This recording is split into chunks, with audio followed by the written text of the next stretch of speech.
Sudah? Baik, mari kita lihat ya. Mari kita lihat beberapa keterangan dari Rasulullah sallallahu alaihi wasallam. La yaghtasilu rajulun. Tidaklah seorang laki-laki dia mandi. Maksudnya sejak dari rumahnya, kan? Sejak dari rumahnya kemudian dia mandi, persiapan di hari Jumat. Kemudian setelah itu wa ma tatahhara mastata'u min tuhrin. Kemudian dia tidak berusaha menyucikan dirinya, di mandi, ya, setelah mandi besar maksudnya, ya, dia dengan bertaharah, dia wudu dulu, dia mandi dan seterusnya. Setelah itu yudahhinu biduhnin, dia menggunakan minyak, atau yang dimaksud dengan ini dia menggunakan minyak wangi maksudnya. Ya. Di mandi besar dengan taharahnya, dia kenakan minyak wanginya. Kemudian dia berangkat ke masjidnya, walam yufarriqu bainasnaini. Dia sampai ke masjid tidak memisahkan dua orang yang sedang duduk.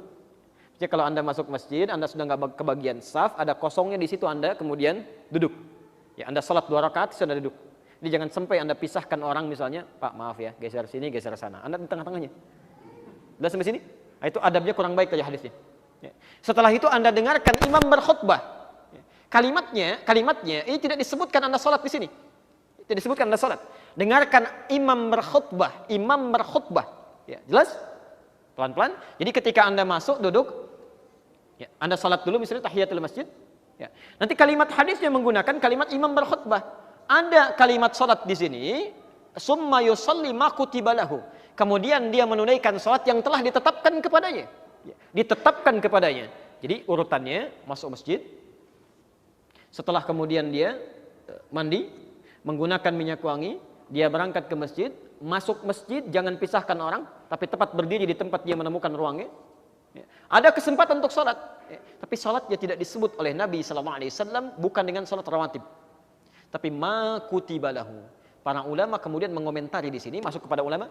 Ya. Para ulama mengomentari yang dimaksud ma kutiba lahu ini bukan sholat rawatib, tapi sholat mutlak. Seperti dijelaskan oleh Ibnu Hajar Al-Asqalani dalam Fathul Bari mengomentari hadis ini. Hadisnya diriwayatkan oleh Imam Al-Bukhari. Yang tahu Al-Bukhari Ibnu Hajar Al-Asqalani. Ibnu Hajar Al-Asqalani menjelaskan salat yang dikerjakan saat orang masuk ke masjid, belum adzan ya, belum adzan.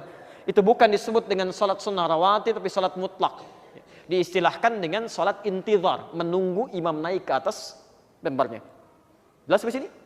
Nah, saat kemudian imamnya datang, kemudian dia mendengarkan imam berkhutbah, kalimatnya ketika salatnya ditunaikan, selesai imam naik ke atas mimbar dia berkhutbah. Jadi di sini azan berkumandang, pelan-pelan azan berkumandang, imam naik kemudian ke atas mimbarnya, dan setelah ini imam naik ke atas mimbar, azan berkumandang. Kata Nabi kemudian orang ini mendengarkan khutbah dari imam sampai selesai, maka kutiba lahu, lihat kalimatnya, kutiba lahu atau dicatatkan baginya ghufira lahu ma taqaddama ma bainahu wa bainal jumu'ati allati ukhra. Maka diampuni dosa-dosa yang pernah dikerjakan antara dirinya dengan Jumat sebelumnya. Saya ulang ya, saya ulang. Besok hari apa? Sunnah ini berlaku. Anda mandi dari rumah, mandi besar, gunakan wangian, berangkat ke masjid, ambil saf kosong Anda, tunaikan salat sampai azan berkumandang. Enggak ada batas, jadi 2 rakaat silahkan. Ya, 2 rakaat salam, 2 rakaat salam. Itu disebut dengan mutlak. Jadi bukan salat rawatib di sini, ya, bukan salat rawatib. Anda salat sunnah mutlak. Ya, setelah itu imam naik ke atas mimbar pada waktunya, azan dikumandangkan, Anda duduk mendengarkan khutbah. Setelah itu Anda salat, pulang kembali. Maka kalau Anda benar melakukannya, Masya Allah, pahalanya diantaranya digugurkan dosa sepekan ke belakang. Dari Jumat kemarin sampai Jumat yang akan datang. Ada kesempatan besok ya, insya Allah kalau hidup ya. Ingat belum tentu ketemu Jumat yang akan datang lagi. Jelas sampai sini? Nah, sekarang apa kaitan dengan pertanyaan ini? Yuk kita cek pelan-pelan. Pak Ibu sekalian, Nabi naik ke atas mimbar kapan? Jelas sebelum adzan gitu kan? Itu jelas sebelum adzan. Tapi kapan sebelum adzannya? Kapan? Nabi naik ke atas mimbar bila waktu sudah masuk. Ya, waktu Jumat sudah masuk. Maka keluar beliau dari kamarnya, kemudian beliau langsung duduk di atas mimbarnya, tidak tahiyatul masjid lagi. Nabi tidak tahiyatul masjid lagi karena rumahnya sudah di masjid. Terus keluar, naik ke atas mimbar, mengucapkan salam, assalamualaikum, lantas muadzin mulai adzan. Jelas sampai sini? Pelan-pelan, jelas sampai sini? Nah, kalau jelas, teruskan. Saya ulang ya, saya ulang konstruksinya. Nabi menunggu sampai waktu Jumat di kamarnya, keluar pada saat waktunya, naik ke atas mimbar, baru kemudian adzan dikumandangkan. Jelas di sini? Baik. Sekarang pelan-pelan. Tadi kan ada yang bertanya apakah itu termasuk bagian dari rawatib? Ya jelas, apakah sholat sebelum adzan termasuk bagian dari rawatib? Sekarang perhatikan. Sholat rawatib itu berdasar keterangan pakai dalil di At-Tirmidzi nomor hadis 414 sampai 415. Dan dalil keterangan dari At-Tirmidzi nomor hadis 414 sampai 415 dari Ummu Habibah. Kau pas sedikit agak pusing ya. Nanti di ujung mudah disimpulkan. Itu ada 12 rakaat. Ya, 12 rakaat. Lihat kalimatnya. Man shalla 12 raka'atan, siapa yang menunaikan salat 12 rakaat fi yaumin wa lailatin, yang mengiringi salat siang sampai malamnya. Apa urutannya? Arba'an qabla dhuhri, 4 rakaat sebelum zuhur. Raka'ataini ba'daha, 2 rakaat setelahnya. Setelah itu raka'ataini ba'dal maghrib, 2 rakaat setelah maghrib, 8. Raka'ataini ba'dal isya, 2 rakaat setelah isya, 10. Raka'ataini qabla subhi, 2 rakaat sebelum subuh, 12. Jelas? Buniya lahu bihinna baitun fil jannah. Maka orang konsisten mengerjakan itu akan dibangunkan baginya satu rumah di surga. Tayyib. Kapan ditunaikan 4 rakaat sebelum zuhur itu? Kapan waktunya? Setelah adzan. Di adzan berkumandang dulu. Setelah adzan berkumandang baru kemudian menunaikan salat. Jelas sampai sini? Baik, boleh enggak menunaikan salat sebelum zuhur, sebelum adzan berkumandang? Boleh enggak? Rawatib bukan? Bukan, itu bukan rawatib. Jadi rawatib itu hanya dikerjakan setelah adzan berkumandang. Nah, jadi sekarang pertanyaannya, pelan-pelan. Kalau Anda menyebutkan pada zaman Nabi ada salat sunnah sebelum Jumat disebut dengan rawatib, kapan salatnya? Bukankah Nabi keluar sebelum adzan dikumandangkan? Sedangkan sifat salat rawatib mesti adzan dulu baru Anda salat. Jadi kalau nggak ada adzan, Anda nggak bisa salat sunnah rawatib. Awas, hati-hati ya. Awas. Jangan terlampau soleh, karena Nabi pun tidak mengerjakannya. Ya, jadi tolong jangan terlampau soleh di sini. Ada dalil kita ambil. Ya. Lihat konstruksi hukumnya. Nabi keluar, adzan belum berkumandang. Jadi nggak bisa Anda salat disebut dengan qobliyah sebelum adzan berkumandang. Karena itu di sini kata kesimpulan ulama pertama, tidak ada qobliyah dalam hal Jumat ketika adzan dikumandangkan satu kali. Itu nggak ada. Ya, jelas di sini ya. Jadi kalau misalnya khatib sudah naik ke atas mimbar, adzan sudah berkumandang, itu nggak ada qobliyah lagi. Karena khatib sudah naik ke atas mimbar, perintah hadisnya Anda duduk dengarkan. Jadi kalau Anda sudah masuk menunaikan ibadah Jumat, sudah duduk, khatib naik ke atas mimbar mengucapkan salam, Anda nggak usah salat lagi. Ya, kaidah hadisnya begitu. Kaidah hadisnya. Nah, salat sunnah rawatib sebelum zuhur itu diwakili oleh salat mutlak. Berganti menjadi salat mutlak khusus di hari Jumat saja. Jumlahnya berapa? Tanpa batas. Sampai imam naik ke atas mimbarnya. Jelas sampai sini? Teknisnya 2 rakaat. Maka diistilahkan oleh para ulama dengan salat intidhar. Salat menunggu imam sampai naik ke atas mimbar. Jumlahnya 2 rakaat, salam. 2 rakaat, salam. Sampai imamnya naik ke atas mimbar. Ya, jelas ya? Jangan terlalu pesimis misal. Gimana nggak enak kalau nggak salat qabliyah? Jangan nggak enakan. Nabinya nyuruh kita begitu. Ya, Nabi menyuruh kita begitu. Jadi salat sunnah qabliyah zuhur itu karena waktu Jumat diganti menjadi salat sunnah mutlak. Jelas ya? Dan pahalanya Anda dapat. Ya. Baik. Sekarang pertanyaannya. Ini sudah terjawab sebetulnya pertanyaannya. Ya, sudah terjawab. Jadi kalau misalnya ini kan adzannya 1 kali. Ya, adzan 1 kali kemudian khatib langsung berkhutbah. Bagaimana jika ingin melaksanakan sunnah rawatib sebelumnya? Enggak perlu. Jadi kalau misalnya adzan sudah berkumandang, khatib sudah berkhutbah, Anda tidak usah salat sunnah lagi. Duduk, dengarkan. Itu yang sunnah bahkan dari Nabi. Ya. Baik. Bagaimana kalau salatnya adzannya 2 kali? Adzannya 2 kali. Dari mana adzan 2 kali itu? Muncul kisahnya di masa Utsman bin Affan. Jadi zaman Nabi tidak ada, zaman Abu Bakar tidak ada, zamannya Umar tidak ada, zamannya Utsman bin Affan itu kemudian muncul persoalan ini. Dari mana munculnya? Maaf, ya. Jamaahnya semakin meluas, umat Islam membludak yang masuk Islam, masjidnya terbatas, di antara keterbatasannya tidak memiliki sound system seperti canggihnya antum saat ini. Bisa manggil sana sini, Masya Allah. Tapi sahabat Nabi itu ahli surga, dekat dengan Nabi, di surganya bersama Rasulullah SAW, insya Allah nggak ada mic pun masih mau ke masjid. Antum bukan sahabat Nabi, jauh dari Nabi, surga belum jelas, amalan berantakan, hisab menegangkan. Ini mic sudah mengaung-ngaung tuh sampai ke rumah antum, belum mau ke masjid juga. Masya Allah.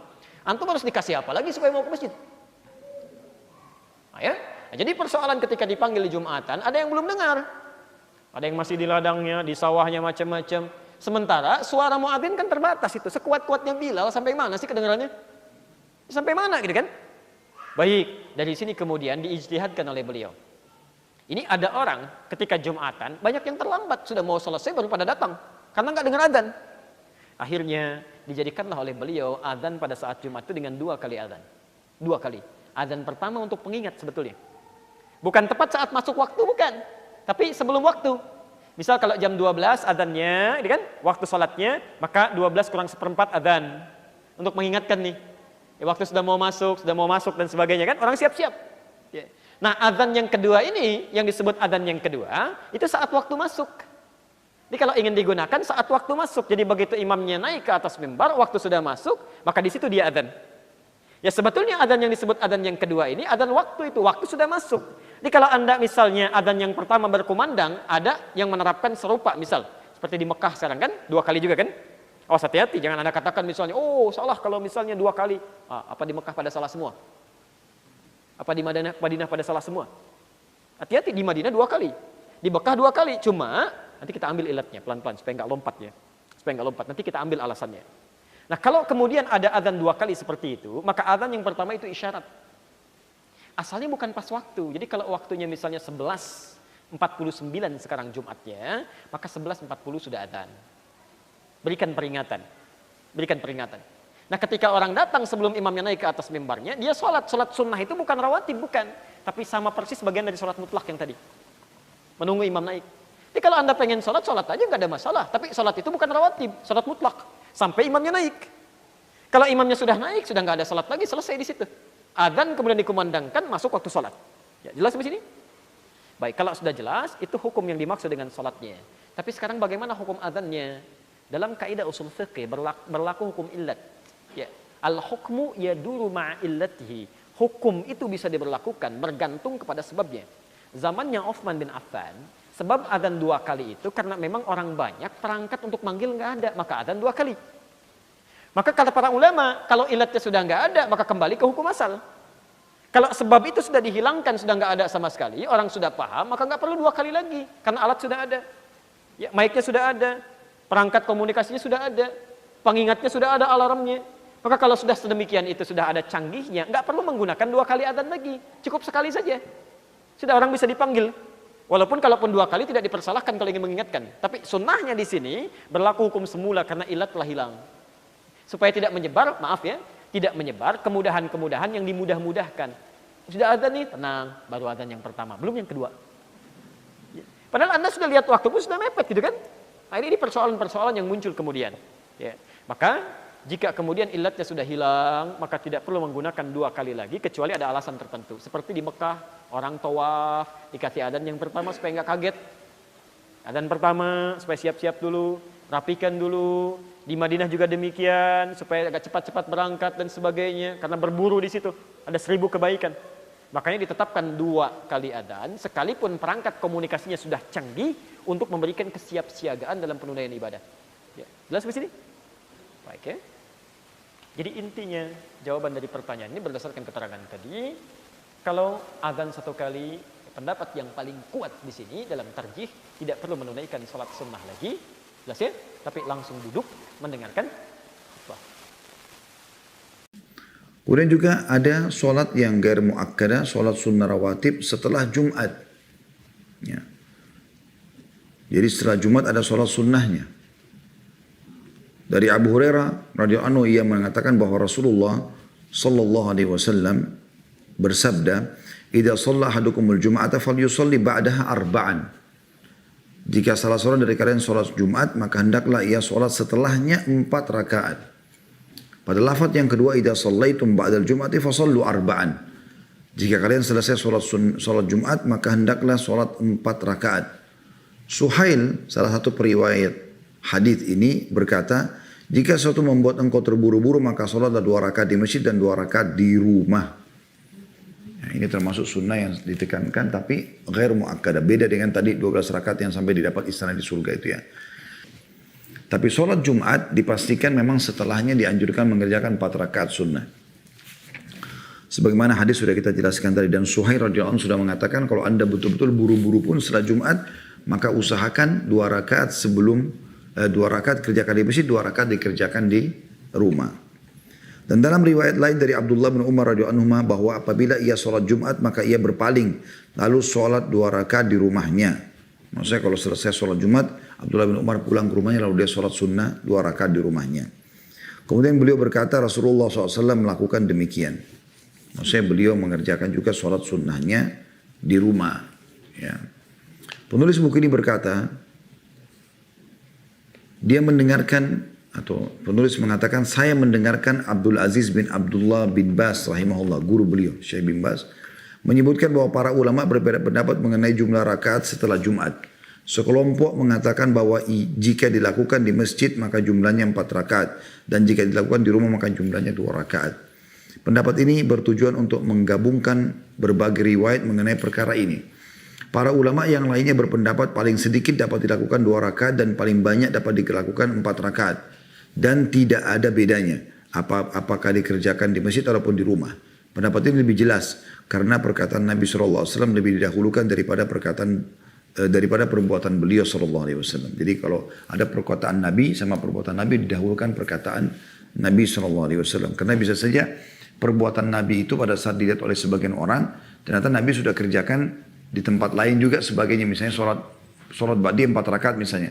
Mungkin 2 rakaat sudah dikerjakan sebelumnya. Sehingga orang tidak bisa pasti melihat itu gitu kan. Tapi kalau perkataan Nabi SAW lebih didahulukan. Dan 4 rakaat lebih utama daripada 2 rakaat karena perkara ini berkaitan yaitu dengan melakukan 4 rakaat maka yang 2 rakaat pun otomatis dilakukan. Ya, jadi Syekh bin Bas rahimahullah memberikan rincian tentang masalah itu. Tentang sholat ba'diyah Jumat yang 4 rakaat. Ada pendapat yang mengatakan kalau dikerjakan di masjid 4 rakaat. Kalau dikerjakan di rumah cuma 2 rakaat. Karena ada riwayat Ibnu Umar tadi ya. Kalau beliau selesai sholat Jumat, beliau tidak sholat sunnah, beliau langsung pulang ke rumahnya. Lalu beliau sholat 2 rakaat. Berarti kan ada 4 ada 2 gitu. Perkataan Nabi dianjurkan sholat 4 rakaat. Ya. Maka untuk menggabungkan keduanya ada yang mengatakan kalau sholat di masjid 4 rakaat ba'diyah Jumat.